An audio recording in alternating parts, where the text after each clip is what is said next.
O assunto agora é o mercado de limão, porque após uma alta expressiva em setembro, as cotações da lima ácida Tahiti nos primeiros dias de outubro estão em movimento de queda. E quem explica essa movimentação nos preços para a gente do limão é a pesquisadora da área de citros do CPEA, a Fernanda Geraldini. Boa tarde, Fernanda. Obrigada aqui por nos atender. Oi, boa tarde. Ô, Fernanda, quais foram as razões para a disparada do preço do limão em setembro? E o que motivou também essa recente queda nas cotações? Bom, o limão ou a limasta Tahiti, no estado de São Paulo, ele tem um comportamento sazonal de oferta, né? E normalmente a partir de julho essa disponibilidade ela já começa a cair aqui no estado, tá? Setembro foi um dos meses de oferta mais baixa no ano todo, então essa é a justificativa aí para os preços altos que a gente verificou no mês passado. E essa oferta baixa, ela, querendo ou não, é resultado do clima, né? Esse período de inverno, né, de junho, maio em diante, é um período de poucas chuvas e temperaturas mais baixas, então isso influencia aí no desenvolvimento da fruta. Agora, pensando na queda recente das cotações, e é bem recente mesmo, tá? Basicamente, da semana passada para essa, o limão foi de 80 para R$ 60, tá? Falando em caixa de 27 quilos. E essa queda recente nas cotações, ela é resultado desse retorno das chuvas em São Paulo, né? Então, voltou a chover desde meados do mês passado aqui no estado. Essa maior umidade acelerou o desenvolvimento das frutas e isso resultou em uma maior quantidade disponível para colheita a partir de agora. Tá certo. Agora, falando do último trimestre, né, de 2023, que tem uma sequência, né, de feriados, festas de final de ano, quais são as projeções dos preços? O produtor ele pode esperar aí uma boa rentabilidade? Bom, vamos lá, né? A partir de agora, a oferta ela não deve ser tão baixa quanto nos últimos 2 meses, tá? Justamente pelo que eu comentei anteriormente, que as chuvas elas são mais frequentes e elas tendem a beneficiar o andamento da produção. Só que apesar disso, pelo menos outubro e provavelmente novembro, a gente ainda vai ter uma oferta que não vai ser tão alta, então esses períodos a rentabilidade do produtor ainda tende a ser favorável, apesar de bem mais baixa do que a gente viu em agosto e em setembro, tá? Já em dezembro, dezembro é um período aí que a oferta ela já aumenta de uma forma mais significativa. É difícil a gente falar se a rentabilidade vai chegar a ser negativa, porque depende ainda de muitos fatores do custo de produção de cada produtor e do nível que os preços vão chegar, né?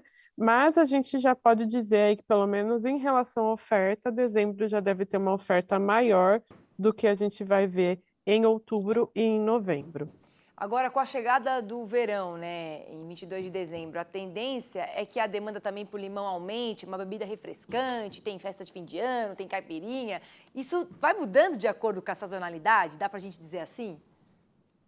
Sim, sim, a gente pode dizer isso sim. Na verdade, as frutas, no geral, elas têm a demanda favorecida por maiores temperaturas. E quando a gente fala de frutas cítricas, a gente pode até ver um aumento até maior na demanda nesses períodos, né? Já que além aí do que você comentou, né, caipirinhas, tal, o limão especificamente ele vai muito bem para sucos, ele também é utilizado como tempero, né? Então nesses períodos de celebração, ele acaba tendo um consumo bastante favorecido. As frutas cítricas, no geral, elas são consideradas refrescantes, né? Então, elas acabam sendo ótimas aliadas nesse período de calor. E, inclusive, desde meados do mês passado, aí a gente viu que teve uma onda de calor bastante forte, a gente já verificou uma melhora da demanda, tá? E essa melhora ela só não foi mais significativa porque os preços estavam muito altos até o mês passado, né? Então, agora que os preços estão começando a cair, isso também tem uma tendência de melhorar a demanda por essa fruta. Ótimo. E me fala uma coisa, Fernanda, qual que é a situação, né, atual da safra brasileira de limão? Como é que está o índice de greening nas lavouras de citros? Já existem projeções para a safra 23-24? Bom, recentemente a cultura do limão, da limasta Tahiti, teve um aumento bem significativo de plantios, tá? Não apenas no estado de São Paulo, que é hoje o principal polo produtor do Brasil, mas também em outras regiões do país, tá? A gente pode ver aí, por exemplo, o norte de Minas, que cresceu muito em plantios de limão, Bahia, o Vale do São Francisco, né? Então, são polos de produção de limão também bastante importantes, apesar de não com a mesma relevância de São Paulo. Falando especificamente do estado de São Paulo, que é onde o acompanhamento do CPEA é focado, nós tivemos um aumento aí de 85% na área plantada em 7 anos. Esses são dados do Fundecitrus, tá? Que é o Fundo de Defesa da Citricultura. Então, realmente, a gente teve um aumento muito significativo aí, do cultivo dessa fruta no estado de São Paulo. A gente não tem dados aí tão recentes de outros estados, mas a gente também viu um aumento significativo em outros polos de produção também, tá? Quanto ao greening, que vocês também perguntaram, né? O Fundecitrus é o órgão que também é o responsável pelo levantamento dos índices da doença, só que as áreas de limão elas não são incluídas nos índices de greening, tá? Mas eu acredito que a gente pode também considerar que, assim como para a laranja, a doença ela cresceu e está crescendo bastante aí nas áreas de limaça da Tahiti. Para a laranja, teve um crescimento muito significativo do ano passado para cá, na verdade, vem crescendo aí nos últimos anos, e isso tem sido um dos principais aí, talvez o principal desafio da cultura dos cítricos no estado de São Paulo, tá? E por último aí, falando da safra de 2024, é bastante cedo ainda para falar, né? Mas por enquanto os indicativos são de que esse ano não, o próximo, né? O próximo ano vai ser de uma safra talvez até mais concentrada do que nós vimos em 2023, tá?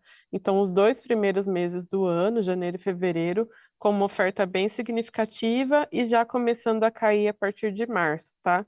No ano passado, a gente teve um movimento um pouco diferente, um pico de safra um pouco mais prolongado. No ano passado, não, esse ano, 2023, nós tivemos um pico de safra um pouco mais prolongado. E em 2024, provavelmente a oferta já aumenta mais a partir de dezembro, mas talvez não se prolongue por tanto tempo quanto neste ano.